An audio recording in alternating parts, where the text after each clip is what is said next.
Antônio Aparecido Carrara. Eu tenho que falar olhando para lá? Não, fica à vontade. Você fichou quando na Petrobras? Eu entrei em 19 de julho de 79. Então, você era do 78, 79 da É. Petros. E qual que era a sua função na fábrica? Eu era auxiliar de segurança industrial. Era o técnico de segurança, atual técnico de segurança do trabalho. E você passou a ser diretor sindical, diretor liberado, em que época? Foi depois da retomada do sindicato, depois da greve de 83, no segundo mandato, depois da greve, porque o sindicato ficou sob intervenção e eu então vim para o sindicato em 80, no mandato de 87. 1987. Agora eu não sei data, se é 87, 88, eu não lembro bem quando foi, mas foi no segundo mandato depois que retomou o sindicato após a intervenção. E como é que era o ambiente político da categoria e o dia a dia do diretor sindical nessa época? Bom, eu vim para a Replan, eu entrei na refinaria de São José dos Campos, na Revap, vim para cá um pouco antes de 83, um pouquinho antes de começar a greve de 83 aqui.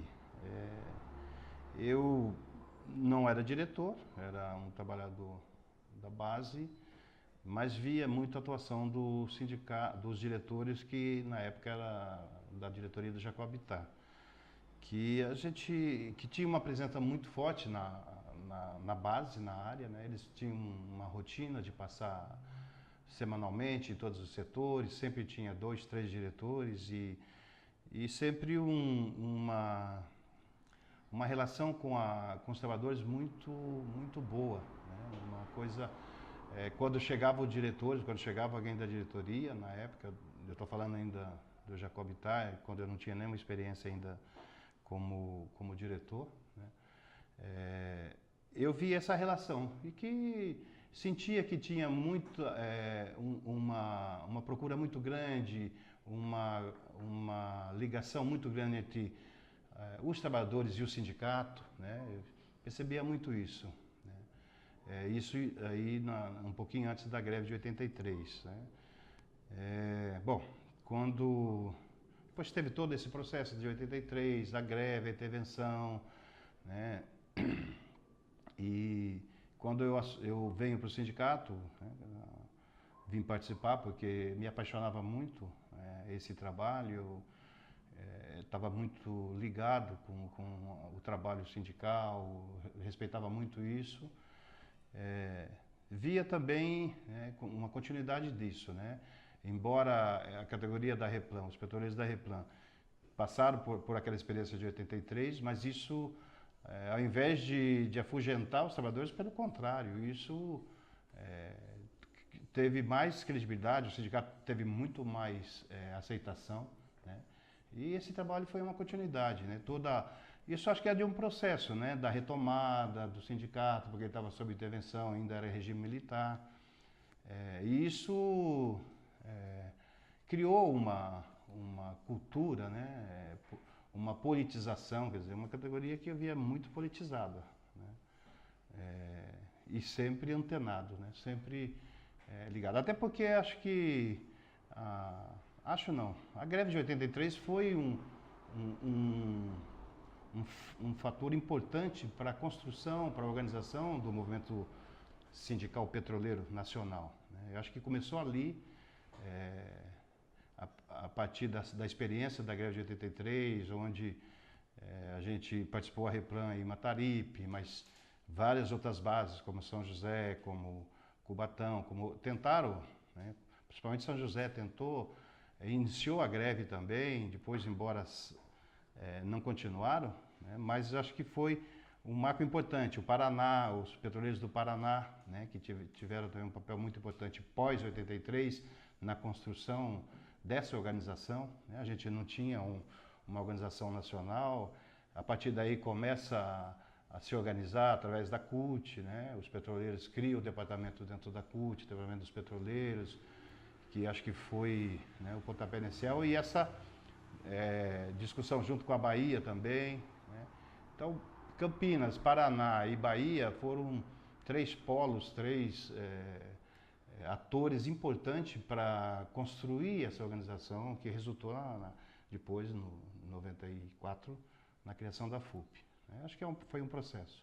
Mas assim, para responder a tua pergunta, era muito ligado, o sindicato e a base. Era uma coisa intrínseca, né? Estava ali, o pessoal sempre atento, ouvia muito o sindicato, atendia os chamados, né? Os movimentos. Né? Tanto é que depois a gente começou a fazer greve como qualquer fábrica que tinha aí. E acho que isso tudo foi também uma construção para a greve de 95. Né? Eu paro aí porque senão eu vou continuar aí. Então vamos chegando para a greve de 95 que vai dar bastante assunto. Conta pra gente o contexto, né? Assim, que a gente tem ouvido do contexto neoliberal, que começou com o Collor, aí o Itamar teve aquele interstício e ali foi feito o acordo da database de 94. Como é que é esse ambiente pré-greve? Como é que foi o começo dessa negociação? Onde foi que a database começou a travancar? Olha, foi um momento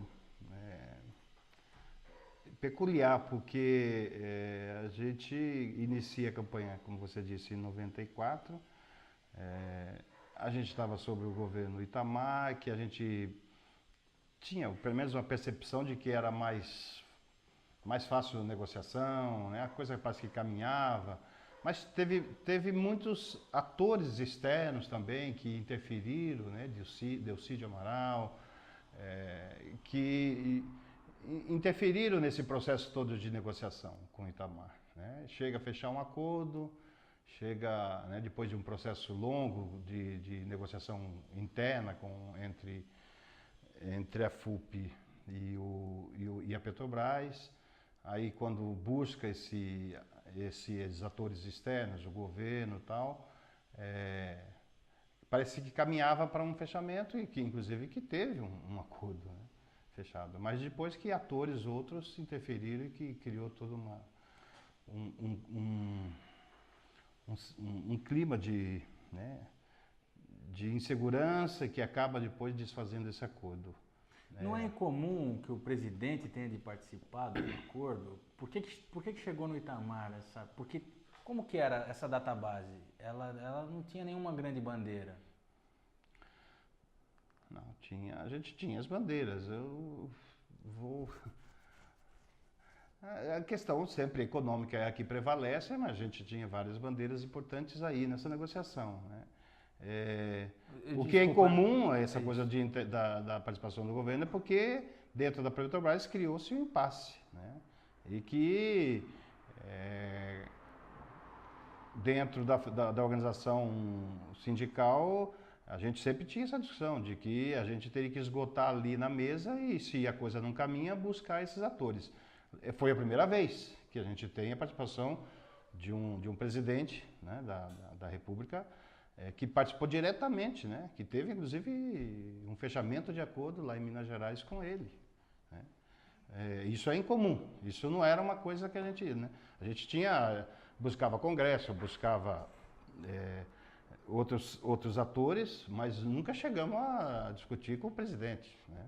Então a gente via, né, pelo menos o cenário político, assim, através da figura do Itamar, a gente via até que, poxa, era um governo que estava ouvindo, deu atenção, entendeu? Depois a coisa não caminha por conta de vários outros atores que eu citei aqui. Lógico que isso pode dizer o SPIS, o pessoal da FUP, com mais propriedade, porque eu estava distante, eu era um diretor aqui, liberado aqui, e a minha responsabilidade era tocar a greve aqui na Replan. Né? na época o Silvio era o presidente, eu era o vice-presidente, mas Silvio trabalhava muito nas reuniões com a FUP, porque a FUP chamava sempre o pessoal para discussões dos sindicatos. Então, na verdade, eu fiquei mais aqui, mais distante. Então, isso, quem vai te dizer com mais propriedade é o SPIS ou o pessoal da federação. O próprio Serginho, que era daqui, mas que também está na direção. Né? Esse pessoal pode te dizer com mais propriedade. E a FUP foi fundada nessa época? Sim, a FUP vem da fundação do Congresso da Bahia, de 94, né? 94. Que cria um mandato de 1 ano, provisório de 1 ano. Né? E aí já a primeira experiência da recém-criada federação, né? Foi a greve de 95, quer dizer, que começou em 94. Todo o processo de negociação foi tocado foi o primeiro processo de negociação que a federação fez, onde o SPIS era o seu presidente. E na categoria que vocês que estavam aqui tocando o dia a dia? Cara, eu faço sempre um paralelo entre 83, a greve de 83 é de 95, né? Para mim, a greve de 95, do ponto de vista de participação dos trabalhadores, foi a mais fácil que eu já vi. A gente não tinha que ficar cercando ninguém. Então, a adesão à greve por todo esse período, acho que foi um período grande de sacanagem mesmo, vou usar essa palavra, né, de vai e volta, faz acordo, desfaz, e deixou a categoria de uma certa forma tão... como que eu posso usar a palavra? Tão... pé da vida aí, vou falar assim, com essa sacanagem que, cara, se o movimento sindical não chama a greve, a categoria vai para a greve sozinha. Então, eu faço um paralelo com 83, porque 83 foi diferente, né? 83 a gente estava sob o regime militar, você começar a greve foi muito difícil, a de 83. A de 95 foi o contrário, foi difícil terminar a greve. O difícil foi parar essa greve, porque a direção ficou... A gente sabia, o momento político para nós, era muito difícil, porque você tinha um recém-presidente eleito, né, fortalecido, e que veio com tudo, e que usou, inclusive, nós, a categoria petroleira, para impor a sua visão de organização dos trabalhadores, de direitos dos trabalhadores, que foi o Fernando Henrique fez. Né? Então, ela foi difícil para terminar. Né? O movimento sindical, os diretores sindicais sabiam, né, que a gente teria muita dificuldade do ponto de vista de conquistar o que a gente estava buscando em 95, por conta do momento político, do cenário político que era o Fernando Henrique. Né? Recém-eleito, né, presidente e fortalecido. Né? E que estava louquinho para pegar alguém. E aí a gente... Né, vem de um processo longo, né, que era de conhecimento nacional, né, todo aquele processo de negociação, de database que não caminhava, e que levou para a greve. E Fernando Henrique, então, louquinho para pegar alguém, para ter como cobaia para colocar a sua posição. Então foi assim. A greve, para mim, é uma greve para os diretores, para a direção sindical, muito fácil de tocar. A gente ia para a padaria, todo dia de manhã tinha assembleia, todos os dias, dos 30 e poucos dias de greve, todos os dias a gente estava lá, a categoria ia tranquila, a gente não tinha que ficar segurando ninguém, cercando ninguém, não. Você teve participação de trabalhadores que não participavam anteriormente das greves. Você vê o grau de insatisfação que estava a categoria por conta do processo todo que foi a negociação de 94, 95. E por dirigente, qual é o sabor disso, de sentir que está à frente de um pessoal que está mobilizado, que está junto, está sabendo o que quer?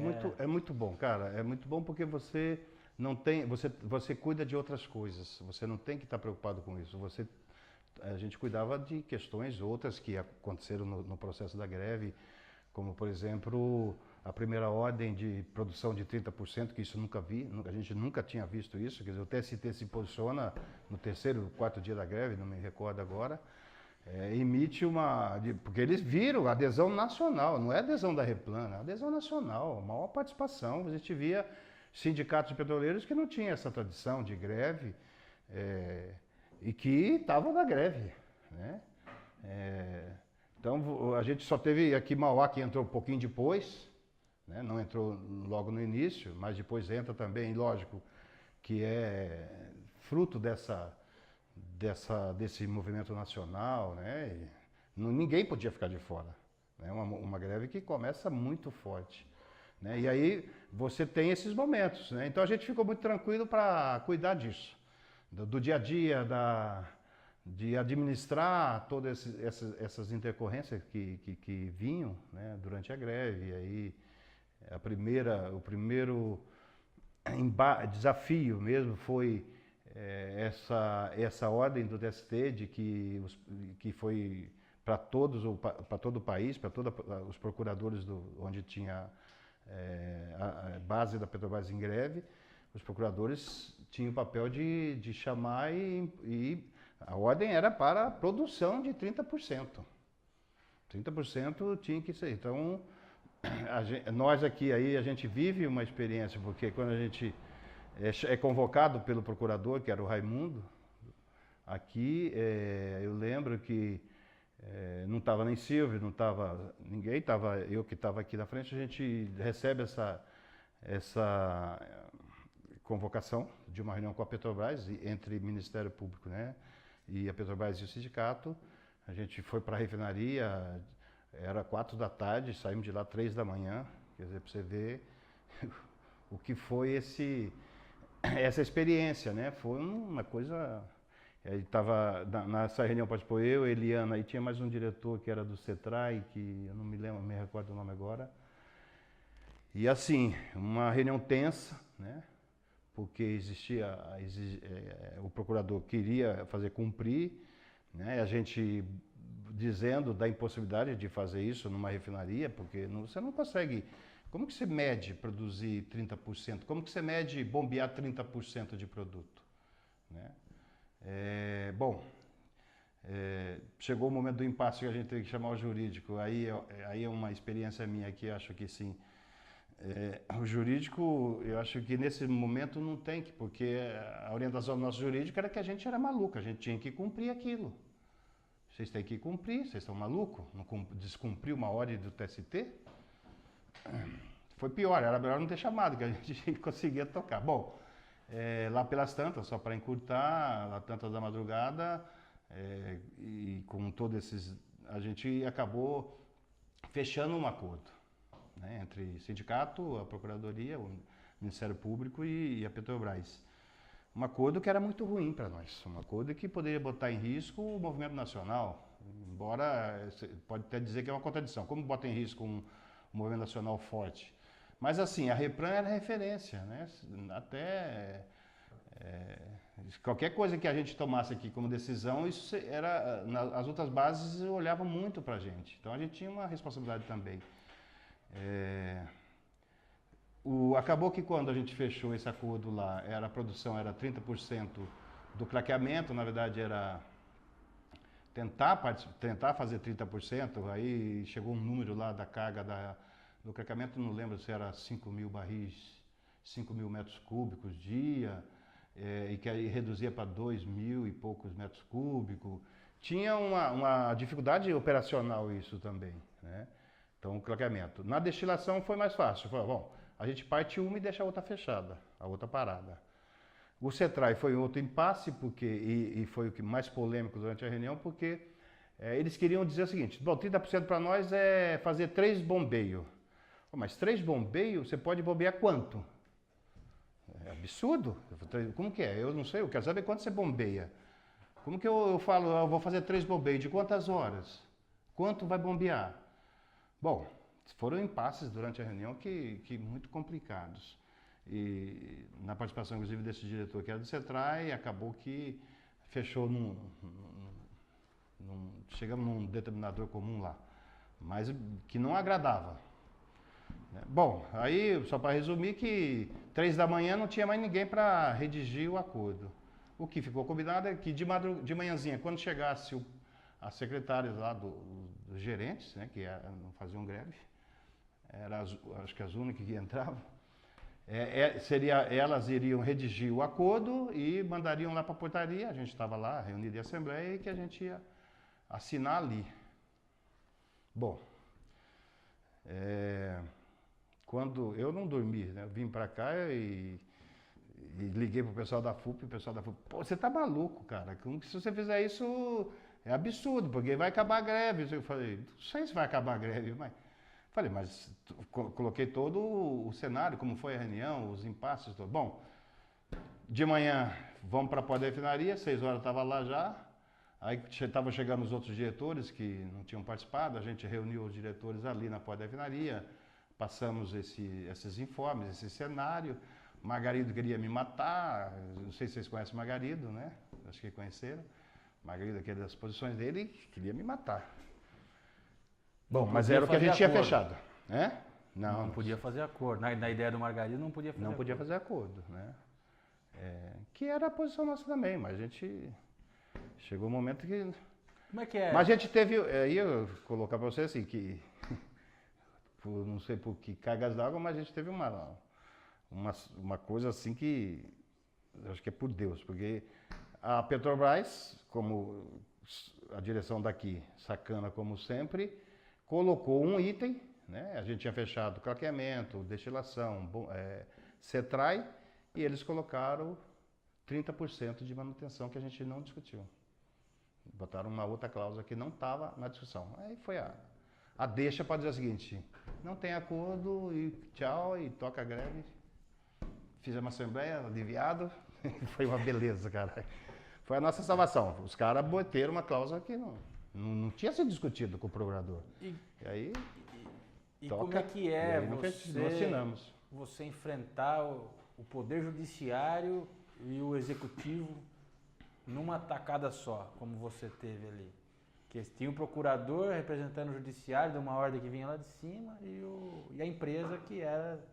Cara, depende de quem está representando. A gente tinha no procurador aqui, que era o Raimundo, uma pessoa mais ponderada, né? Eu já tive outras experiências, mas especificamente essa daí não era um cara que tinha que fazer cumprir, mas que ele ponderava os nossos argumentos, né? Também. A empresa botava um argumento, a gente contava, e ele ponderava e tentava buscar um consenso ali. Então, não posso dizer que foi muito difícil, porque nesse aspecto o procurador era uma pessoa mais ligada, antenada com o movimento sindical, tinha os seus, entendeu? Ele tinha que fazer cumprir aquilo, mas não queria impor, né? Que se é postura né, que a gente tem de vários órgãos aí do direito, impõem, né? Então essa é a nossa sorte. Nessa reunião específica, a gente conseguia, a gente argumentava, tinha as ponderações do procurador também, que não tomava dor também da empresa só, entendeu? Então, às vezes também, então a gente conseguia costurar, tanto é que uma reunião que durou mais de 10 horas, né? E o sentimento da categoria nossa aqui, em relação à justiça, quando vocês chegaram com essa história toda para eles? Eles se sentiam injustiçados? Como é que era a relação? Como é que eles viam a justiça nessa decisão? Cara, aquilo que eu te disse, essa greve não tinha para ninguém. A categoria não estava pouco se lixando com questão legal, entendeu? E greve é isso, né? Eu falo que tem até uma piadinha que eu não vou contar aqui não, da justiça. Faz favor de contar. Mas aí foi uma experiência que eu tive quando estava na FUP e estava negociando o retorno do pessoal da Interbras, né, que numa assembleia que só vou contar a parte isso, que o pessoal, a gente conseguiu fechar um acordo, FUP e Petrobras, para a volta, para o retorno do pessoal que foi demitido, dos anistiados aí da Interbras e Petromisa. Mas tinha um grupo desse pessoal que queria que continuasse na justiça até o fim. Porque, lógico que um acordo você abre mão, quando fala acordo é que você abre mão de algumas coisas, né? E o acordo não é 100% daquilo que você está reivindicando na justiça. E, bom, uma certa hora lá o pessoal esse grupo, não, porque tem que continuar na justiça. Aí eu contei uma piada da Arca de Noé, né? Que quando começou o dilúvio, Deus foi pegando, Deus não, Noé foi pegando uma espécie, um casal de cada espécie de animais, né? E botando na arca. Mas aí ele tinha uma preocupação que se esses animais fizessem sexo lá dentro, ia afundar. Então ia procriar ali dentro. Então na entrada ele mandou todo mundo deixar o seu sexo penduradinho ali. Só ia pegar quando terminasse o dilúvio. Então todo mundo entrou, deixou o sexo ali penduradinho. Na hora que terminou o dilúvio, que todo mundo saiu, aquela correria para sair, cada um foi pegando. Bom, por último sobrou a galinha, né? A galinha ficou lá e chegou para Noé e falou: Noé, pô, levaram meu sexo embora, cara. Quem pegou meu sexo? Eu não sei o que. Aí Noé falou: olha, você tem que ver, porque eu não posso fazer nada. Você entra na justiça. Moral da história, a galinha toma no cu até hoje. Cara, pessoal, esse grupo queria morrer comigo. Até hoje falam dessa. Eu falei: a justiça é isso. Né? Bom, esse foi o primeiro enfrentamento com o TST na greve, né? Isso aí era em torno do terceiro, quarto dia de greve. Isso, não me recordo, mas foi por aí. Terceiro, quarto dia que já saiu essa ordem do TST. Aí logo começaram a vir as outras medidas do governo, a campanha de mídia, as demissões. Como é que foi isso aí? Sim, aí uma experiência, né, que em função de todo esse aparato da mídia e todos esses ataques, que a gente teve que ter várias ações, né? Primeiro aquela questão do Marajá, que a gente era Marajá, a gente teve que fazer aquela coisa de pendurar lá no acampamento nosso os olerites, chamava a imprensa, todo o pessoal aqui passava via, então para saber que ninguém era Marajá ali, né? A outra foi já aquela questão da sacanagem do gás de cozinha, né? Que tinha gás e o pessoal começou a segurar por outras questões econômicas, que vocês sabem, e que a gente morava nos bairros, a gente uma pessoa comum, vive no bairro, e que o pessoal conhecia, e os petores sabem, o vizinho sabe, aquele cara trabalha na Petrobras, ele que é o culpado.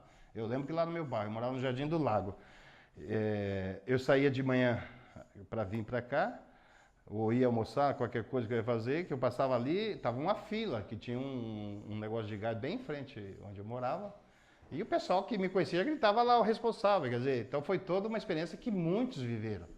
Eu estava esse dia conversando aqui, muitos contaram isso, de que ontem alguém me contou que nessa greve ele foi lá comprar um bujão de gás pro cara, porque de tanto que o cara perturbou ele, um cara de um bar lá que todo mundo conhecia ele.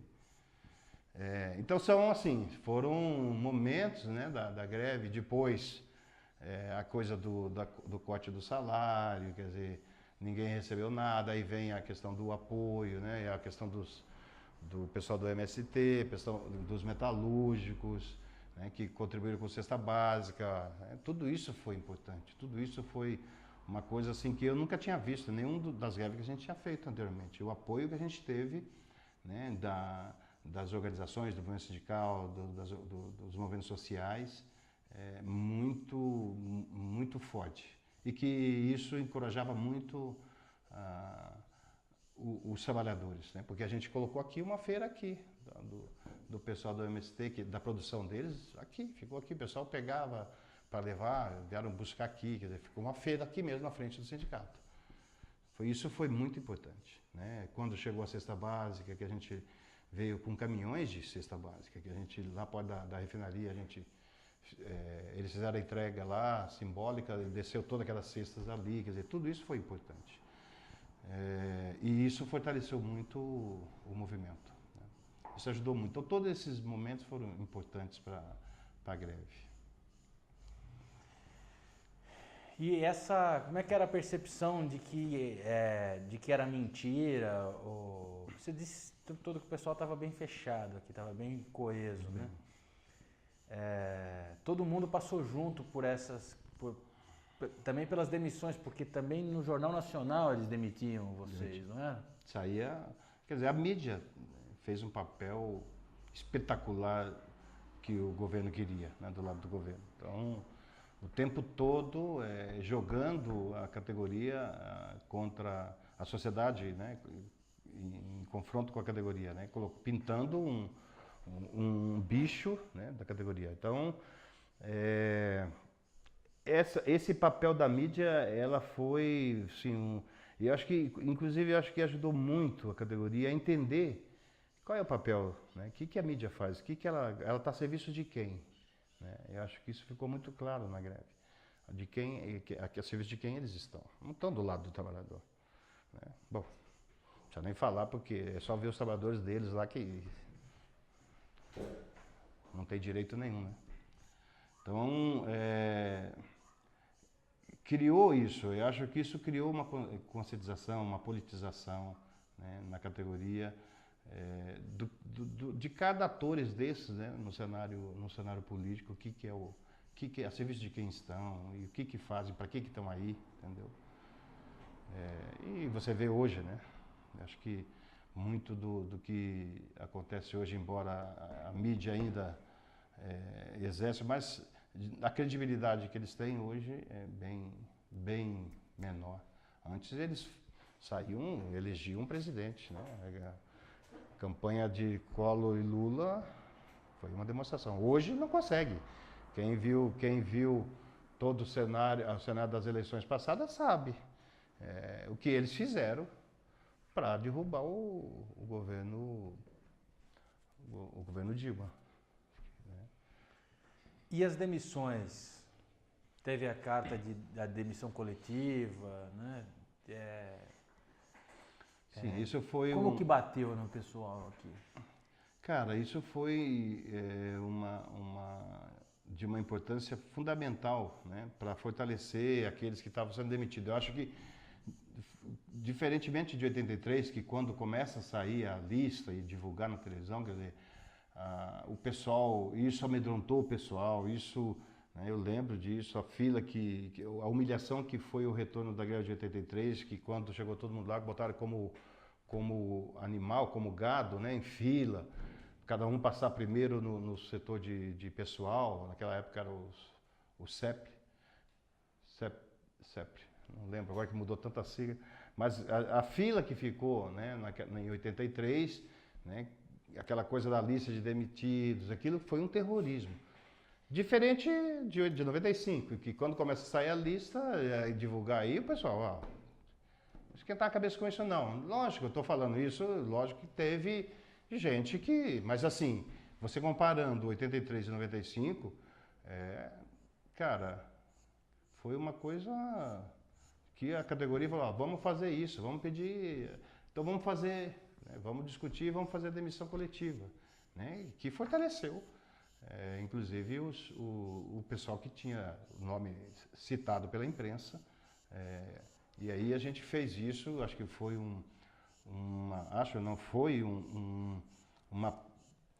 uma prova de que, cara, a categoria estava coesa, quer dizer, tem esse espírito de categoria, não de individualismo, superado, entendeu?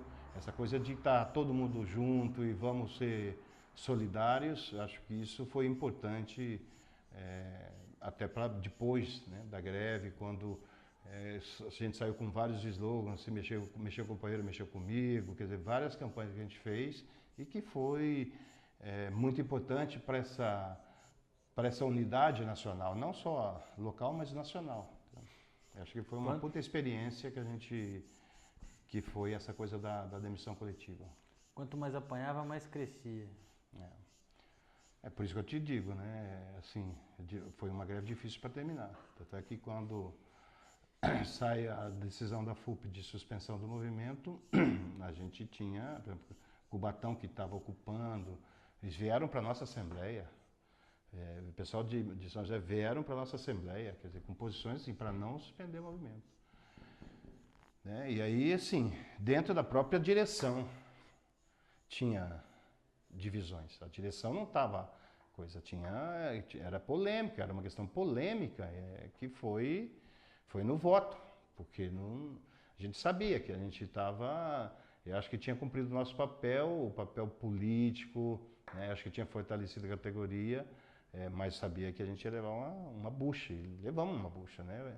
Tanto é que a intervenção de 83 dentro do sindicato não fez tanto mal quanto fez, isso no regime militar, não fez tanto mal como fez a posição do governo democrático, né, que se diz democrático, do Fernando Henrique Cardoso, que ele, na verdade, ele queria destruir o sindicato.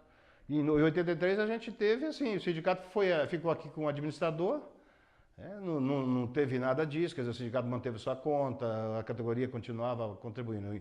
Em 95, o contrário, ele queria destruir a entidade. E foi isso que ele fez quando interviu dentro da conta, que veio com aquela multa absurda, né, depois, que os sindicatos tiveram que buscar meios para poder sobreviver. A multa veio pela justiça. A multa veio pela justiça. Pela justiça. Então, sim, papel que a justiça desempenhou também junto com o governo, lógico, né? Os poderes ali todos coesos, né?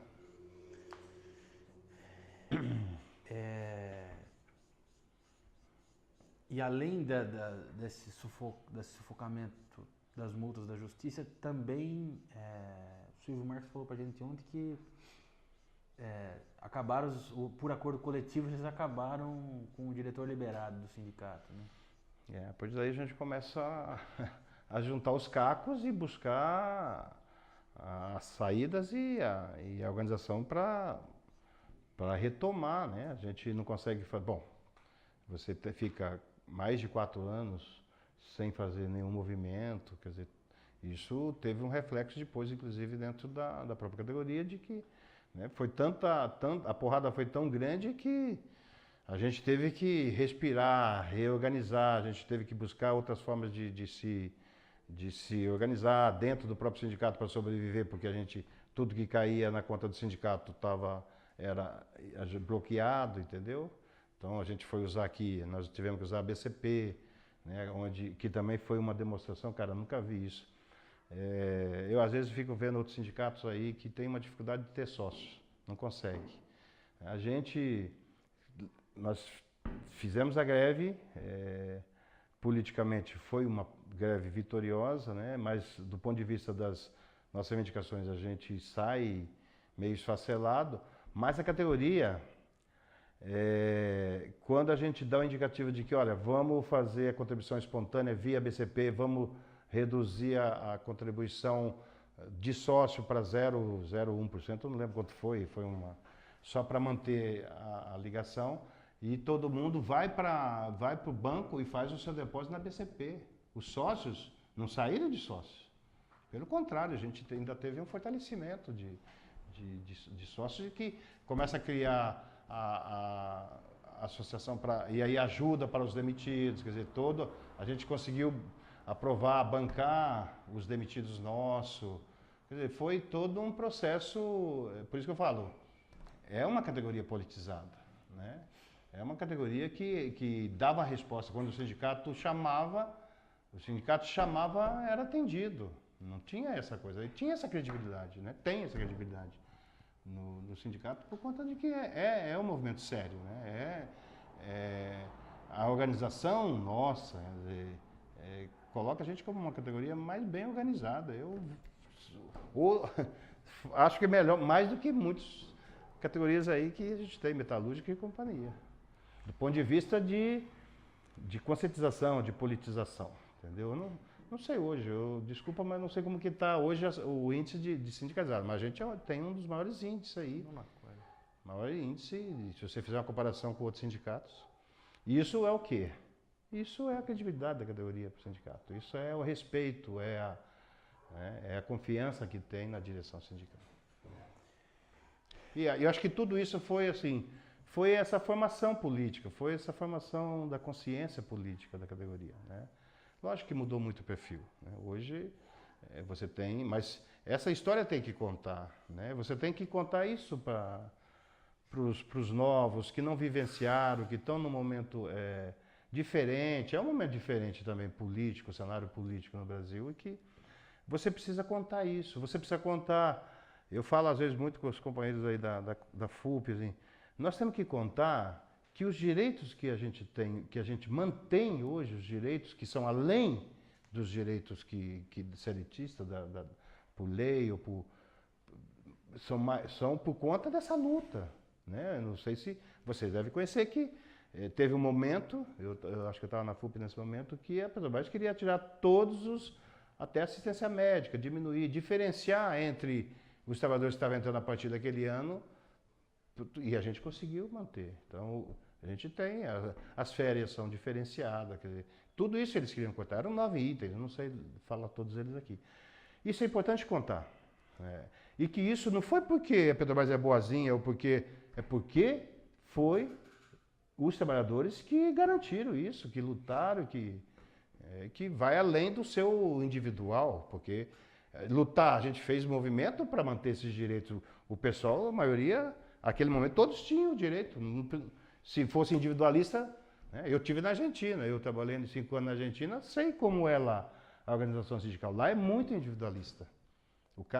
E o sindicato, lá, bom, a lei é outra também, né, mas o sindicato não quer sócio, sócio é só o peão.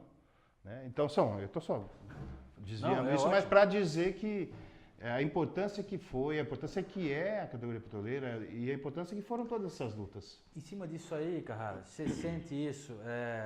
A gente chamaram de Marajá absurdamente, mas a gente, até por ser concursado, a gente não tem o papel de trazer por arrasto, né? O melhor exemplo talvez seja o Quinto Grupo. A gente não tem que estar à frente dos movimentos dos trabalhadores, não para garantir privilégios, mas para trazer também a classe por arrasto. Com certeza. E eu não gosto da palavra privilégio, porque isso não é privilégio. Você deu um exemplo da quinta turma, cara, para muitos era utopia aquilo que a gente estava discutindo, que era o turno de 6 horas, né? E se a gente fosse achar que isso era utopia, quer dizer, alguém ontem falou, estava contando que, acho que é Rui que falou do pai dele, que trabalhava no Chapéu Escuro, né? E que naquela época assim, não tinha hora, não existia limite de hora. O cara entrava a hora que o dono da fábrica queria e saía a hora que ele queria, né?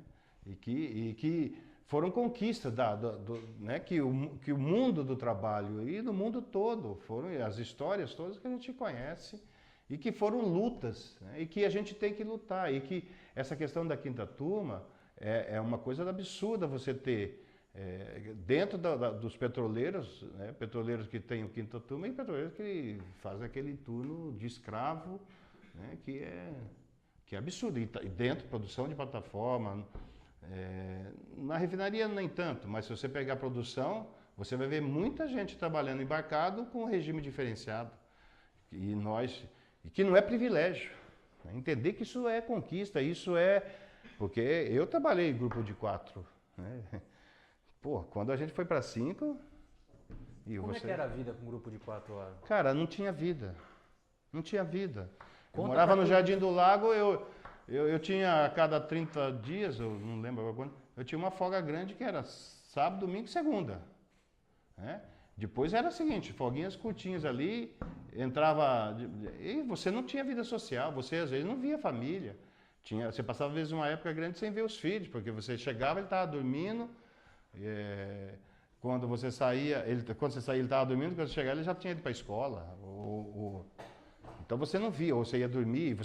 Eu lembro de vizinhos meus que diziam assim para minha ex-mulher: pô, o teu marido não trabalha não, porque me via segunda-feira lá, de dia. Eu não sabia que eu trabalhava a noite toda, que eu trabalhei o domingo, que eles estavam na.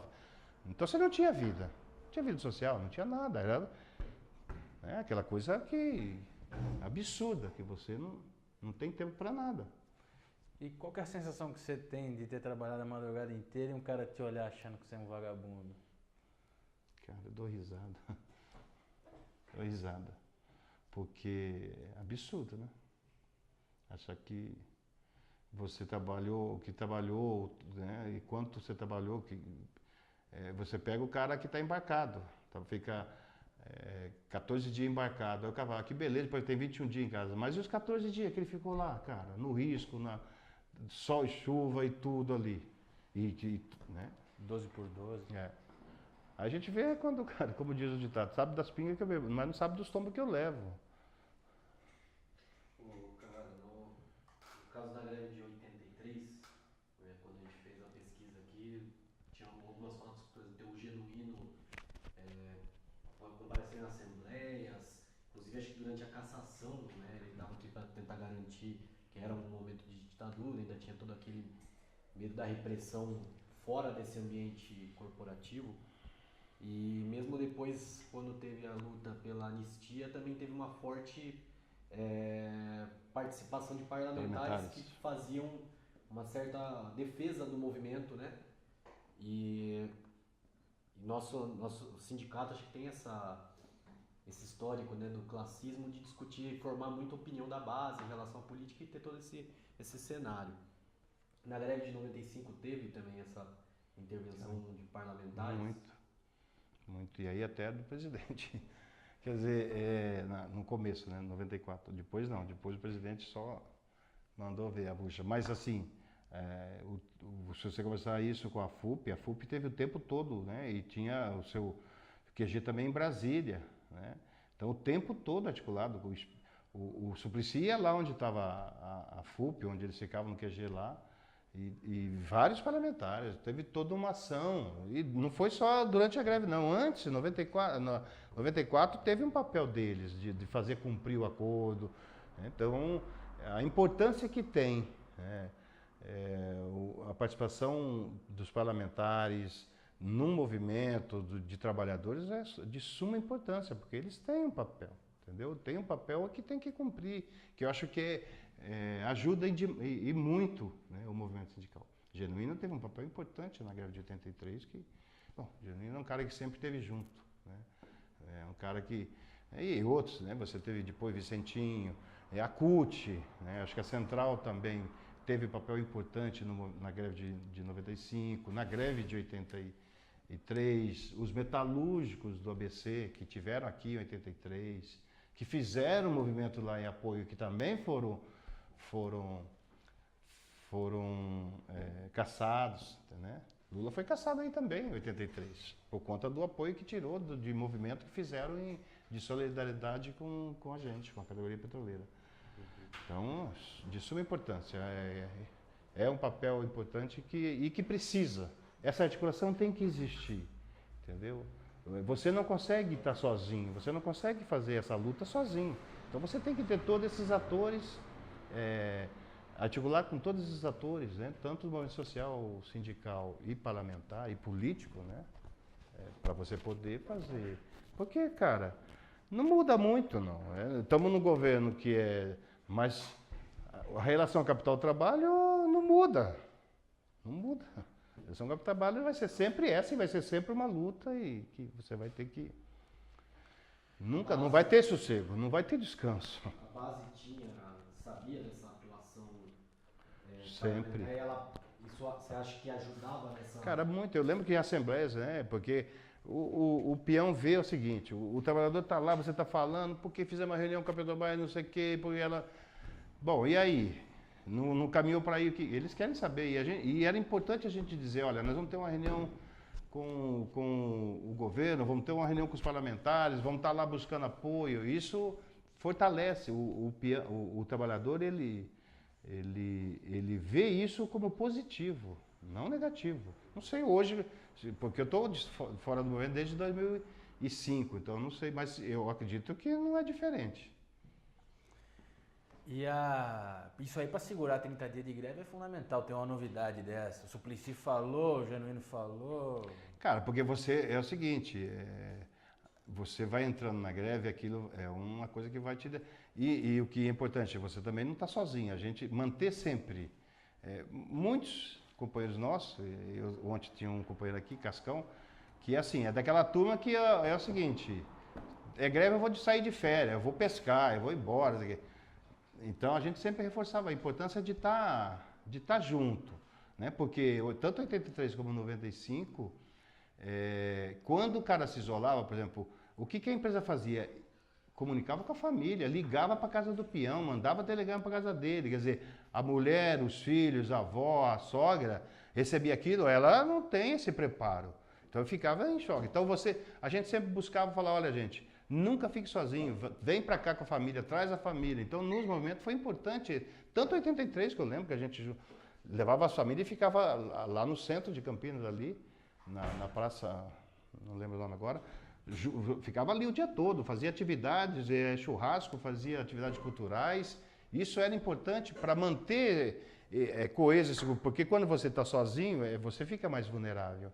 E tanto questão das questões externas desses atores é importante, porque você vê que você não está sozinho.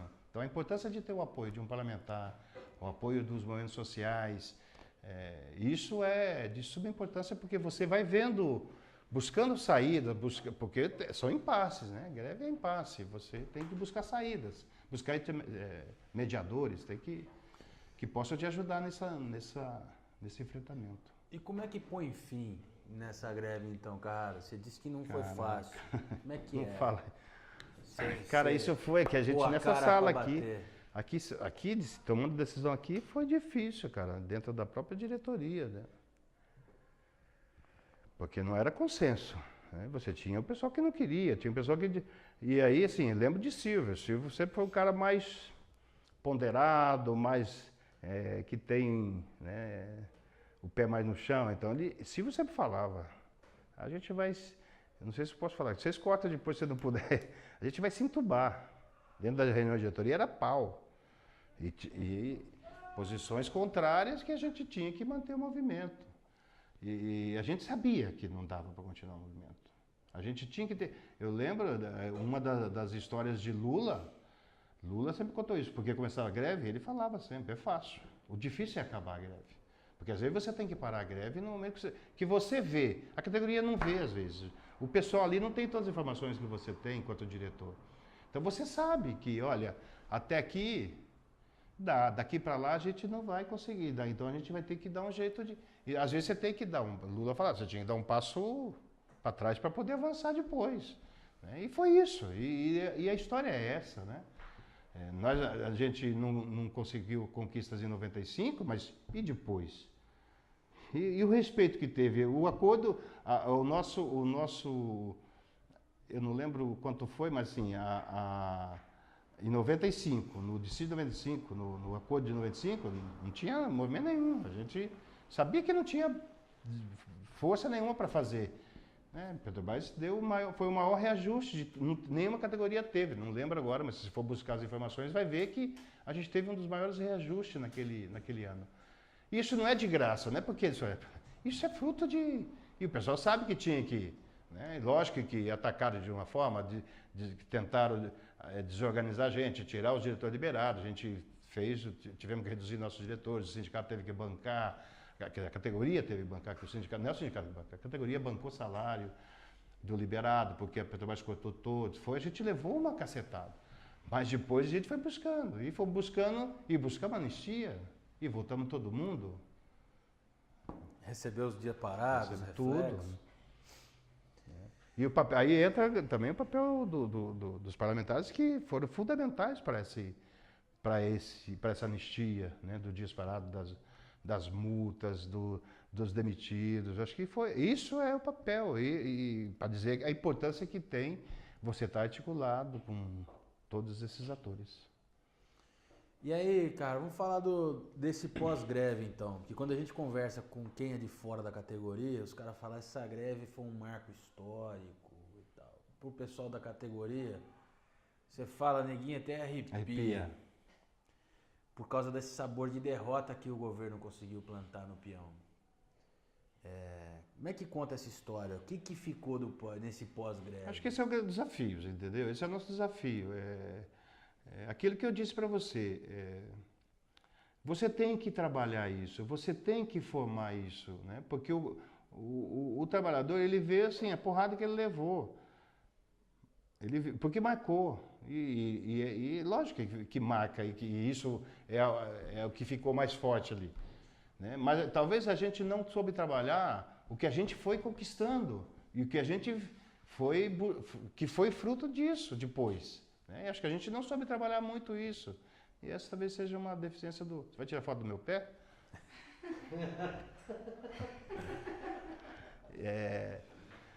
Acho que esse é um desafio que a direção não soube fazer, de trabalhar isso. É isso que eu disse, que essa história tem que ser contada, né? Porque, e você tem, você não é porque é um privilégio seu, mas você tem mais acesso a mais informações, o diretor tem mais acesso a informações porque ele está diferente do trabalhador. Então você tem que levar isso para ele, você tem que trazer isso para ele. Né? Não adianta você ficar viajando, discutindo não sei com quem, com todo mundo, você é o diretor, pô, puta diretor, o cara é articulado, não sei o quê. Mas, pô, se ele não traz isso para lá, para a base vai falar o quê? Esse cara só fica passeando. Esse cara... E cria essa coisa de que a gente teve uma derrota. A gente pode ter tido uma derrota econômica naquele momento, mas a gente buscou. Isso ninguém está contando, mas ele sabe. Se você conversar um pouco, ele vai entender que foi isso. Né? Do ponto de E vista agora, do ponto de vista político, não tem discussão. Isso também precisa amadurecer, tem que conscientizar que a importância política, né, desse movimento, dessa ação desses trabalhadores para a construção de outras coisas, de outras conquistas, para outros campos, né? Questão da mídia, aquilo que eu falei, entender o que é o papel, o que a mídia faz, qual é o papel dela, né? Entender um pouco essa questão política, o que é que cada partido... qual é o viés? Por que é diferente? Por que eu não posso votar no Aécio? Qual é a diferença? Isso tem que ser trabalhado, tudo isso é importante. Essas questões são importantes. Então, a vitória política não mede, cara. Foi astronômica. Agora, econômica não. Econômica a gente levou uma bordoada naquele momento. Isso que tem que dizer. Uma coisa importante que o pessoal do CESIT tem trazido para a gente aí é o debate da terceirização. No bojo do neoliberalismo, na linha daquilo que o Facioli disse ontem para nós, arrebentar com a gente fazia parte de um projeto de arrebentar com o sindicalismo, arrebentar com os trabalhadores, tirar direitos e tal. Como é que era a terceirização na época que você era dirigente sindical? Já existia? Que setores que eram? E depois, o que você passou a perceber? Se teve diferença? Bom, primeiro dizer que quando inicia o processo de terceirização, não foi só na Petrobras, em várias empresas, né? E, lógico que era para facilitar o controle, né? E a organização dos trabalhadores, né? Você dividir, né? Você colocar vários trabalhadores assim dessa forma, ele dificultava a organização deles, fragilizava a organização dos trabalhadores e facilitava a manipulação. Né? Eu, quando entrei na Petrobras, não tinha terceirização na Petrobras. Então, todos os serviços, até motorista, os motoristas eram concursados. Né? Eu me lembro que só a cozinha, só a parte de alimentação, eu estou falando da Replan na época, mas em outros lugares até a questão do restaurante era também Petrobras. E manutenção principalmente. Né? E aí a gente pode perceber como era essa coisa da relação entre o operador e a manutenção, tinha uma coisa, uma sincronia, quer dizer, aquilo trabalhava como uma orquestra. Né? Era uma coisa fascinante, você fazia as paradas, mão de obra era só Petrobras. Você tinha uma equipe, né, de petroleiros da Petrobras que faziam as paradas e ficavam rodando, né, iam de uma para outra refinaria. Então tinha essa coisa também do trabalho integrado nas várias refinarias, né? E que a mão de obra própria era mais preparada, não porque é culpa do terceirizado não estar preparado, porque não é importante, porque eles, quem terceiriza, quando terceiriza, as empreiteiras estão um pouco se lixando. Né? Eu trabalhei na construção da refinaria Abreu e Lima, cara, a gente não tem petroleiro da Petrobras trabalhando na construção, só terceirizado. E você vê a dificuldade, né, da mão de obra, quer dizer, não preparada. Lógico que tem outros fatores também, não é só por conta disso, mas Eu estou fazendo esse paralelo com o tempo que a gente tinha manutenção 100% do Petrobras. Então você não, os acidentes, era muito difícil ter resserviço numa parada, era muito difícil você ter um acidente ou ter que uma manutenção que foi feita mal feita. Você tinha um controle, quer dizer, o pessoal da lubrificação tinha lá todo um processo de acompanhamento de todas as máquinas ali que tinham que ser lubrificadas, aquilo. O mecânico, porra, fazia ali dentro as peças, a tornearia. Cara, era uma coisa... E depois quando começa a perceber, né, quando começa a vir a terceirização, você começa a ver, né, as dificuldades que a gente enfrentou, os resserviços, o custo que isso... O custo é muito maior para a empresa. Eu não tenho dúvida de que o custo do terceirizado é muito maior por conta de trocentas coisas. Primeiro, né, por essa questão da ambientação, quer dizer, do costume, você tem uma rotatividade muito grande do trabalhador, né? Ele trabalha um período, depois vai embora, aí contrata outro, quer dizer, aquela troca. Você não tem essa cultura do trabalhador que está ali dia a dia, como a gente tinha, né? Como eu estou falando aqui, era uma orquestra, era uma coisa sincronizada entre a manutenção e a operação. E aí outros setores também, né? Setor de segurança da vigilância, por exemplo, cara, aquilo era interessante e importante, né? O papel que tem o cara da segurança dentro da refinaria. Hoje, né, eu vi lá na refinaria, lá, até droga tinha lá dentro, né? E coisa que some. Então, sim, são questões que podem parecer pequena, que não tem muita importância, tem muita importância e tem um custo para a empresa, né? Além da exposição desses trabalhadores ao risco que você vê hoje, o resultado dos acidentes e das mortes, que os terceirizados são os que mais são vítimas, são as maiores vítimas, justamente por conta disso, por conta dessa cultura, de não ter essa cultura da rotatividade, dos direitos, do excesso de horas que o cara está exposto, que você não tem controle, porque não tem. Dizer que a Petrobras tem controle do serviço quantas horas o cara está lá dentro, as empresas exploram e os direitos não são respeitados, né? Então, assim, é uma coisa que salta aos olhos, essa mudança que teve na Petrobras, né, do tempo que você tinha toda essa mão de obra própria, né, treinada, que tinha essa cultura do dia a dia, né, dessa sincronização entre... Né, porque o cara sabe que se ele fizer manutenção naquela máquina e ela não for bem feita, quais são as consequências? O cara que chega ali para prestar um serviço, ele não sabe.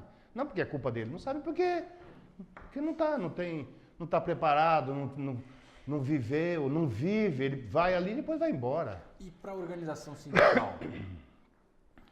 Aí, cara, aí sim, embora eu acho que o movimento sindical, pode dizer está ainda lento, mas a gente está conseguindo avançar. Eu acho que uma das posições políticas importantes foi de que somos todos petroleiros, né? Hoje a FUP tem lá o seu departamento de terceirizados e que, né, lógico que não consegue dar conta porque é muito grande, mas principalmente eu vejo na área de produção uma ação muito importante da FUP, né, do departamento dos terceirizados da FUP, que está acompanhando, que faz as negociações. Eu participei de negociações com empresas prestadoras de serviço para a Petrobras, que a gente conseguiu, mas é muito difícil.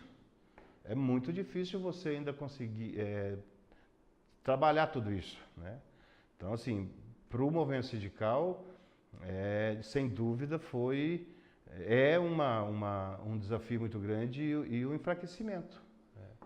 A gente, ainda bem que a gente começou a reverter esse processo, porque final de governo Fernando Henrique, a gente tinha uma redução muito grande, né? A gente estava em torno de 33 mil petroleiros da Petrobras e o resto tudo era terceirizado.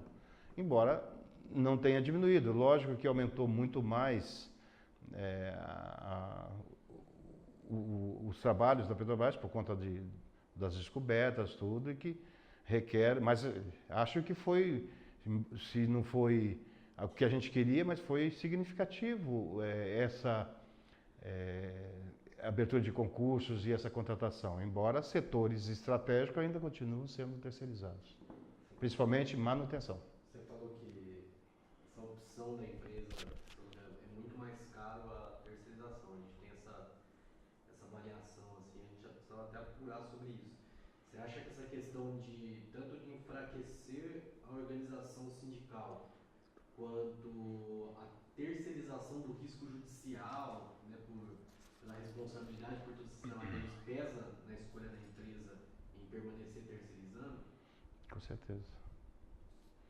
Com certeza isso é parte do projeto neoliberal. Isso veio, e isso no mundo todo veio se trabalhando nisso. Então isso é uma estratégia deles, entendeu? De enfraquecer a organização, de minar a resistência da organização dos trabalhadores, de facilitar a exploração da mão de obra, né? E você acha que isso, até agora com esse caso, né, acho que tem uma correlação muito grande nesse momento de 95 com o momento que a gente está vivendo agora na Petrobras, né? Você acha que isso também ele tem um papel político de barganha, de virar, porque acaba virando, esses contratos viram um objeto de barganha muito grande com as empreiteiras. Com certeza. Como é que você trabalhou na obra da Petrobras de Lima? Isso para você é uma coisa difícil a ser tratada assim, da empresa? Cara, muito difícil. E que eu achava incrível, assim, eu lembro que acompanhei, não com o papel que eu tinha enquanto movimento sindical, mas acompanhava um pouco o movimento dos trabalhadores terceirizados lá, que a gente teve muita greve, muita paralisação, e a gente percebe o seguinte, a fragilidade, entendeu? E o pior de tudo que eu vi, assim, que a Petrobras não se posicionava. Ela dizia que isso não era um problema dela. Eu estou colocando isso porque eu participei ali e era uma discussão que eu tinha. Poxa, como que não é?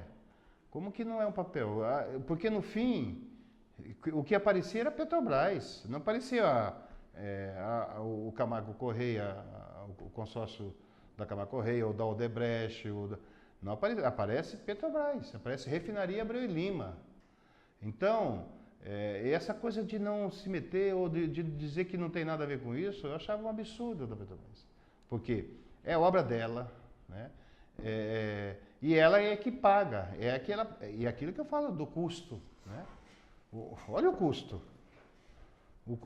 Como que não tem nada a ver com isso? Se isso impacta, inclusive, no custo da obra. Porque a gente teve movimentos lá que parou um mês, né? Teve outras questões climáticas e que também interferiu, mas o movimento, a organização dos trabalhadores lá, desse pessoal que eram explorados lá, a gente via, restaurante que, cara, eu lembro que eu discuti inclusive uma vez com um dos gerentes da Petrobras lá, cara, tinha um dos restaurantes de um dos consórcios lá que tinha um cano de esgoto no meio que fedia dentro do restaurante. Então você vê, coisa básica, né? E aí, daí vai, o que você enumera um monte de problemas que você tinha consórcios um pouco melhores, mas todos eles tinham problema. E de não cumprimento, de não respeito, de trazer a gente de fora, botava lá em alojamentos sem condições, subhumanos, entendeu? Quer dizer, como que eu posso falar de responsabilidade social? Como eu posso falar de que se eu tenho empresas que prestam serviço para mim e que não respeitam direitos trabalhistas, né?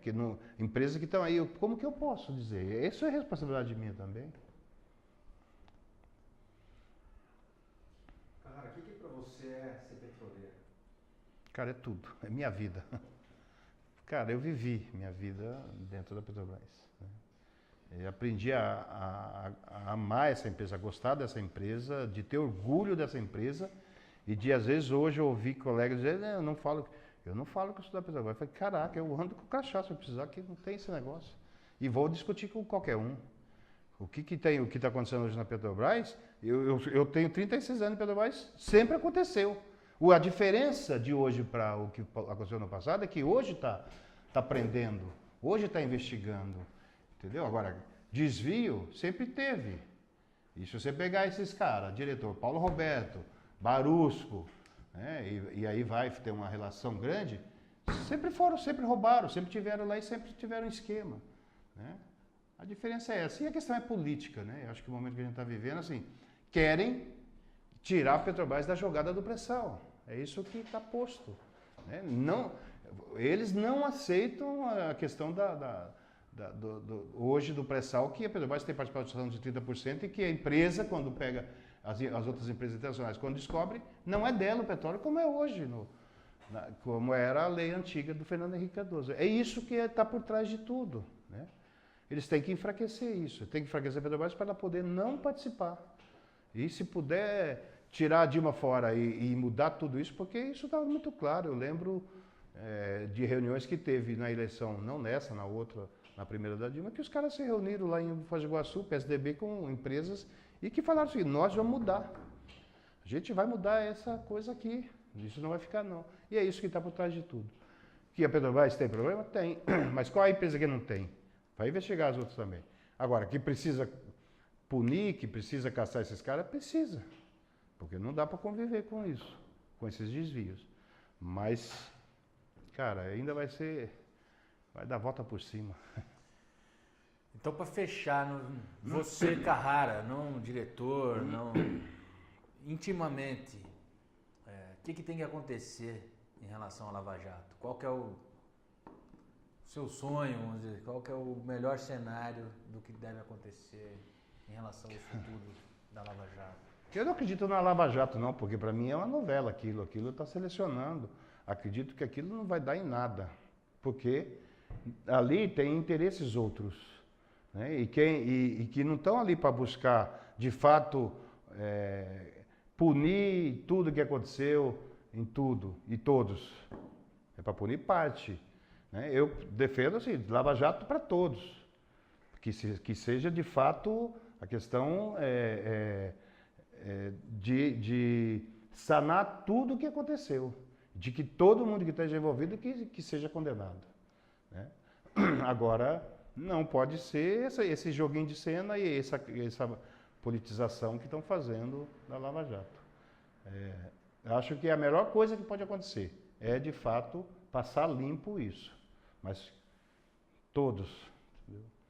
E que a Petrobras, eu acho que depois disso, renasce muito mais forte. É isso. Não sei se eu ajudei. Só dá vontade de bater pão. Não sei se eu ajudei, mas é um pouco. Agora é aquilo que eu falei, era legal fazer uma roda, pegar uma hora aí, pegar um grupo de pessoas, porque é mais fácil de... Você vai discutindo, vai lembrando, porque cada um falando também fala um pouco do que você entende, do